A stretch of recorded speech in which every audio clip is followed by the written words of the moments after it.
Who the bloody hell you are?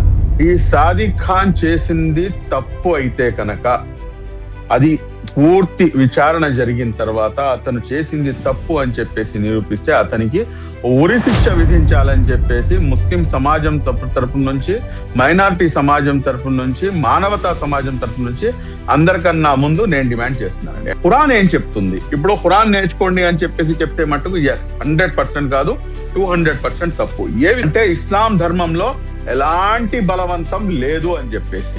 మళ్ళా ఎవడండి సాదిక్ ఖాన్? ఏ రకంగా అతను బలవంతం చేయగలడు? ఇంతను సాదిక్ ఖాన్ చేసిన దానికి మొత్తం సమాజంపై ఆపాదించడం అనేది తప్పు. ముస్లిం సమాజం ముమ్మాటికి దీనికి ముక్తకంఠంతో ఖండిస్తుంది.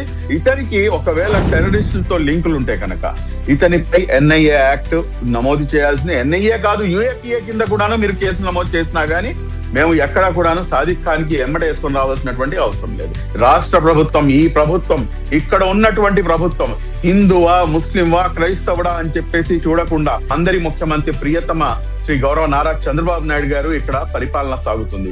ఇక్కడ హిందూ తప్పు చేస్తే ఒకటి, ముస్లిం తప్పు చేస్తే ఒకటి, క్రైస్తవుడు తప్పు చేస్తే ఒకటి, వాడు పురుషుడైతే ఒకటి, లేకపోతే స్త్రీ అయితే ఒకటి అన్న సిద్ధాంతం ఇక్కడ ఏ మాత్రం కూడాను ఉండదు.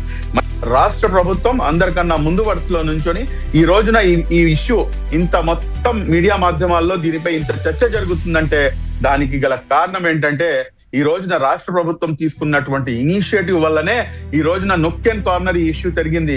సాదిక్ ఖాన్ యొక్క నిజస్వరూపం ఏంటనేది బయటికి రావాల్సినటువంటి అవసరం ఉంది. ఇంకా వాస్తవాలు బయటికి రావాలి. సాదిక్ ఖాన్ కి ముస్లిం సమాజానికి ఎటువంటి సంబంధం లేదు. సాదిక్ ఖాన్ తప్పు చేస్తే అతనికి శిక్ష పడాల్సిందే. సాదిక్ ఖాన్ కి ఎవరైనా గానీ సాటి ముస్లిం అని చెప్పేసి ఎవరైనా గానీ బాధ గానీ మేము సైతం కూడాను వాళ్ళకి వ్యతిరేకిస్తాము. అందులో ఎటువంటి అనుమానం లేదు.